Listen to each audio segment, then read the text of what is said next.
बचपन से शायद आप सुनते आए होंगे कि भारत का अगर कोई जिगरी दोस्त है तो वो रूस है। जब भी भारत संकट से घिरा, युद्ध के बादल मंडराए, तो रूस ने न केवल हथियारों के साथ बल्कि खुद की सेना के साथ भारत के पाले में आ खड़ा हुआ। बदले में भारत ने भी ऐसा ही किया। दुनिया के तमाम दबावों के बावजूद रूस से सैन्य संबंध कायम रखे। लेकिन मोदी सरकार के दौर में इन रिश्तों पर संदेह होने लगा है। सवाल उठने लगे हैं कि क्या अब भी भारत और रूस जिगरी दोस्त हैं या रिश्तों पर ठंड पड़ चुकी है। क्योंकि बुधवार को जो ऐलान हुआ है उसने इन अटकलों को नई हवा दे दी है। क्योंकि एक दशक में पहली बार भारत और रूस एक मेज पर बैठकर मीटिंग नहीं कर रहे हैं। इस बात को लेकर राहुल गांधी ने तो बकायदा मोदी सरकार पर हमला भी बोला है। क्योंकि अचानक टली इस बैठक ने लंबे वक्त से अंदर खाने चल रही बातों को बाहर ला दिया है। दरअसल रूसी राष्ट्रपति पुतिन के मई 2000 में पदभार संभालने के बाद से भारत रूस के बीच वार्षिक बैठक लगातार हो रही थी, जिसे पहली बार टाल दिया गया है। दोनों सरकारों ने कोरोना का तर्क दिया है, लेकिन ये पूरी तरह फ्लॉप ही कहा जाएगा, क्योंकि बैठक वर्चुअल भी हो सकती थी।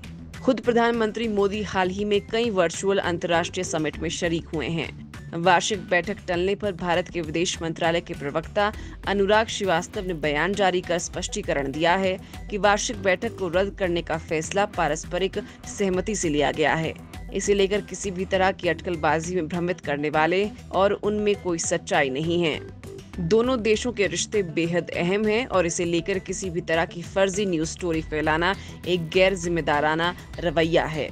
वहीं भारत में रूस के राजदूत निकोलय कुदाशेव ने कहा कि हम लोग बैठक की नई तारीख को लेकर संपर्क में हैं। हम इस बात को लेकर आश्वस्त हैं कि जल्द ही बैठक का आयोजन किया जाएगा। खैर, ये दोनों बातें मन बहलाने जैसी ही लगती हैं, क्योंकि हाल ही में रूसी विदेश मंत्री सेर्गेई लावरोव ने जो बयान दिया था उसने दोनों देशों के बीच खत्म होती दोस्ती को दिखा दिया था।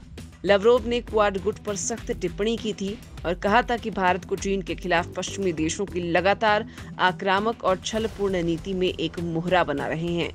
दरअसल चीन को रोकने के लिए क्वाड गुट बना हुआ है, जिसमें भारत, जापान, अमेरिका और ऑस्ट्रेलिया शामिल हैं। और कुछ दिन पहले ही भारत के मालाबार नौसैन्य युद्धाभ्यास में इन देशों की सेनाओं ने हिस्सा लिया था। इस गुट को एशिया पैसिफिक में चीन विरोधी गुट के तौर पर देखा जा रहा है। इस गुट को लेकर सर्गेई लावरोव ने कहा था कि पश्चिम एक ध्रुवीय विश्व बहाल करना चाहता है, लेकिन रूस और चीन के उसका मातहत होने की संभावना कम है। लेकिन भारत अभी इंडो पैसिफिक क्षेत्र में क्वाड गुट जैसी पश्चिमी देशों की चीन विरोधी नीति का एक मोहरा बना हुआ है। रूसी मंत्री ने ये भी कहा कि पश्चिमी मुल्क भारत के साथ रूस के करीबी संबंध को भी कमजोर करना चाहते हैं। रूसी विदेश मंत्री ने ये बात 9 दिसंबर को रूसी इंटरनेशनल अफेयर्स काउंसिल की बैठक में कही थी। चीन और रूस के बीच संबंध काफी गहरे हैं, जबकि भारत और चीन के संबंधों में पर्याप्त तनाव है। बड़ी बात यह है कि इस वक्त लद्दाख में दोनों देशों की सेना आमने सामने है। इस तनाव को लेकर भारत ने रूस से भी बात की थी। रक्षा मंत्री राजनाथ सिंह 2 बार रूस भी जा चुके हैं, लेकिन खबर है कि इस मामले में रूस से कोई मदद नहीं मिली। दूसरी ओर रूस और पाकिस्तान के बीच नजदीकी बढ़ी है। इस साल नवंबर के पहले हफ्ते में रूसी सैनिक के जवान पाकिस्तान में सैन्य अभ्यास के लिए आए थे। इसके अलावा पाकिस्तान में रूस LNG पाइपलाइन बना रहा है। पाकिस्तान के साथ रूस के कारोबारी और सैन्य संबंध ना के बराबर रहे हैं, लेकिन अब बदली वैश्विक परिस्थिति में पाकिस्तान और रूस में संबंध की सुगबुगाहट देखी जा रही है।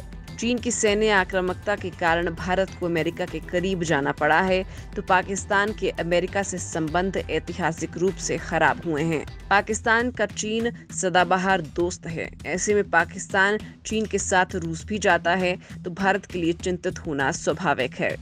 हालांकि पाकिस्तान में सैन्य अभ्यास को लेकर रूस सफाई दे चुका है। रूसी मिशन के उप प्रमुख रोमान बाबशिकन ने 20 दिसंबर को कहा था कि हम लोगों को लगता है कि भारत को इस मामले में चिंतित नहीं होना चाहिए। रूस संवेदनशील मामलों को लेकर बहुत सतर्क रहता है, लेकिन हम पाकिस्तान के साथ स्वतंत्र रूप से द्विपक्षीय संबंधों को लेकर भी प्रतिबद्ध हैं। पाकिस्तान के साथ भी हमारा द्विपक्षीय व्यापार और आर्थिक एजेंडा है। पाकिस्तान SCO यानी संघाई कॉरपोरेशन ऑर्गेनाइजेशन का मेंबर है। किसी भी देश के साथ द्विपक्षीय रिश्ता किसी देश के खिलाफ नहीं होते हैं। दरअसल SCO 8 देशों का गुट है, जिसमें चीन और रूस का ही दबदबा है। भारत और पाकिस्तान 2017 में इसके स्थायी सदस्य बने थे। इसे नेटो की तर्ज पर देखा जाता है, लेकिन इस गुट में शामिल भारत पाकिस्तान आपस में 3 युद्ध कर चुके हैं और चीन के साथ भी भारत की जंग हो चुकी है।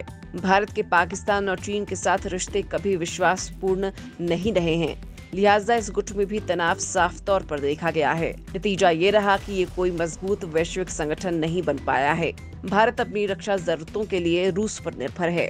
भारत 90% अपना सौदा रूस से करता है और इससे रूस को अरबों डॉलर का कारोबार मिलता है। लेकिन हाल के वर्षों में भारत ने डिफेंस डील में इजराइल को भी काफी तवज्जो दी और अमेरिका, फ्रांस जैसे देशों की भी एंट्री हुई है। एक्सपर्ट मान रहे हैं कि रूस इस बात से भी नाराज है। रूस और भारत की दोस्ती शीत युद्ध से पहले की है, जब रूस सोवियत संघ हुआ करता था। शीत युद्ध के बाद सोवियत संघ का विघटन हुआ और दुनिया एक ध्रुवीय हो गई। इसके बाद से रूस और भारत के संबंधों में काफी बदलाव आए हैं, लेकिन रूस के मन में अमेरिका के ताकतवर होने और सोवियत संघ टूटने की टीस आज तक है। रूस नहीं चाहता है कि अमेरिका के नेतृत्व को भारत स्वीकार कर ले, लेकिन बदलती वैश्विक परिस्थिति में भारत के लिए भी किसी एक पक्ष में जाना आसान नहीं है। भारत ना तो रूस को नाराज कर सकता है और ना ही अमेरिका की उपेक्षा कर सकता है।